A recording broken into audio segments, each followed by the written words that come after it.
Hai para siswa sekalian, ketemu lagi di kelas matematika bersama Bu Mei. Hari ini kita akan belajar tentang permutasi dan kombinasi. Nah, apa itu permutasi dan kombinasi? Tujuan pembelajaran pada kali ini adalah peserta didik dapat membedakan permutasi dan kombinasi. Yuk kita simak materinya. Pertama, permutasi. Permutasi adalah susunan atau pengaturan ulang dari sekumpulan objek atau elemen dalam urutan tertentu. Pertama, permutasi ini dapat ditulis sebagaimana ini. P, R unsur dari N unsur. Sama dengan N faktorial dibagi N dikurang R faktorial. Nah, para siswa sekalian, yuk kita lihat soal atau permasalahan yang berkaitan dengan permutasi. Perhatikan soal berikut ini. Berapakah banyak susunan yang mungkin terbentuk dari 3 kartu berwarna merah, kuning, dan hijau? Ayo, berapakah banyak susunannya? Dalam hal ini, kita tentunya akan memperhatikan urutannya. Yang pertama, misalnya kita akan menyusun dengan susunan merah, kuning, hijau. Susunan kedua, merah, hijau, kuning. Susunan ketiga, hijau, kuning, merah. Susunan keempat, hijau, merah, kuning. Susunan kelima, kuning, hijau, merah. Dan susunan terakhir, kuning, merah, dan hijau. Nah, jumlah atau total dari semua susunan yang mungkin saat kita menyusun 3 kartu tersebut berwarna merah, kuning, hijau tentunya adalah sebanyak 6 susunan. Nah, para siswa sekalian, mari kita lihat contoh penerapan lain pada kasus permutasi. Misalnya, sebuah organisasi yang beranggotakan 8 orang ingin membuat susunan pengurus harian yang terdiri dari 4 posisi, yaitu ketua, wakil, sekretaris, dan bendahara. Dalam kasus ini bisa kita pahami bahwa kita tentunya akan mempertimbangkan urutan-urutan yang mungkin kita susun. Kalau yang ditanya berapakah kemungkinan peluang susunan panitia yang bisa dibuat, maka dalam hal ini kita dapat menggunakan aturan permutasi.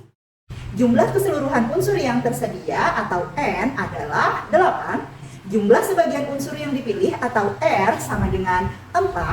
Sehingga jika menggunakan formula dari permutasi, kita akan menuliskan P 4 dari 8 unsur sama dengan 8 faktorial dibagi 8 dikurang 4 faktorial sehingga sama dengan 1600. Sekalian, banyak cara yang dapat dibentuk dengan memperhatikan 4 susunan tersebut adalah 1680 cara. Setelah memahami dan melihat apa itu permutasi dan contoh penerapan kasusnya, yuk mari kita lihat apa itu kombinasi sehingga kita dapat membedakan kedua kejadian. Kombinasi adalah cara penyusunan suatu unsur yang tidak memperhatikan urutan.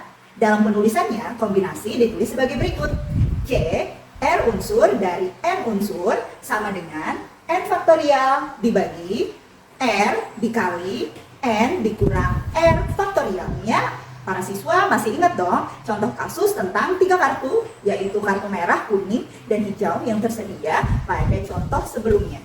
Jika kasus ini kita pandang sebagai kasus kombinasi, pertanyaannya bisa jadi, berapakah banyak cara memilih 3 kartu dari 3 kartu yang tersedia berwarna merah, kuning, dan hijau? Perhatikan bahwa perbedaan di antara 2 kasus ini terletak pada perintahnya. Jika yang pertama kita memperhatikan urutan atau susunan, namun pada kasus kombinasi kita tidak diminta memperhatikan urutan, namun hanya mempertanyakan berapa sih banyak cara untuk mengambil ketiga kartu dari 3 kartu tersebut. Para siswa sekalian tentu masih ingat hasil yang kita peroleh pada kasus 3 kartu ini, yaitu sebanyak 6 susunan yang berbeda pada contoh permutasi.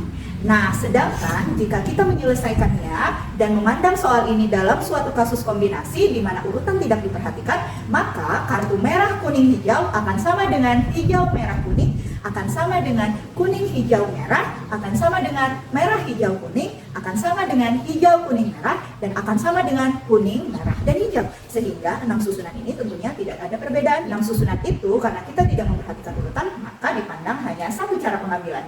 Yuk kita simak contoh penerapan kasus kombinasi. 8 orang akan dipilih 4 orang yang akan mengikuti lomba matematika. Berapakah banyak cara memilih 4 orang tersebut? Para siswa sekalian, ketemukan bedanya. Pada kasus kombinasi, urutan tidak diperhatikan sehingga banyak cara mengambil atau memilih 4 orang ini tanpa memperhatikan urutan-urutannya. Jika kita menyelesaikan ini dan memandang ini dalam sebuah kasus kombinasi, maka diketahui jumlah keseluruhan unsur atau N adalah 8. Jumlah sebagian unsur yang dipilih atau R sama dengan 4, sehingga C 4 unsur dari 8 unsur sama dengan 8 faktorial dibagi 4 faktorial dikali 8 dikurang 4 faktorial. Sehingga hasil yang tadinya permutasi yaitu 1680 harus kita bagi lagi dengan 4 faktorial sama dengan 70 cara. Jadi banyak cara memilih 4 orang dari 8 orang yang tersedia adalah 70 cara. Tentunya ini jauh lebih sedikit daripada yang dihasilkan dari kasus permutasi. Nah, para siswa sekalian, kita sudah sampai nih di akhir pembelajaran. Yuk kita simpulkan, apa sih kesimpulan materi kita hari ini? Permutasi itu memperhatikan urutan, sedangkan kombinasi tidak memperhatikan tadi materi kita tentang permutasi dan kombinasi. Tentunya kalian sudah dapat membedakan di antara dua kejadian tersebut. Semoga nantinya kalian dapat menyelesaikan persoalan-persoalan yang berkaitan dengan permutasi maupun kombinasi. Sekian, terima kasih telah menyimak dan sampai jumpa di pertemuan berikutnya. Jika kalian suka silahkan klik subscribe dan like video ini. Dadah, see you next time. Assalamualaikum warahmatullahi wabarakatuh.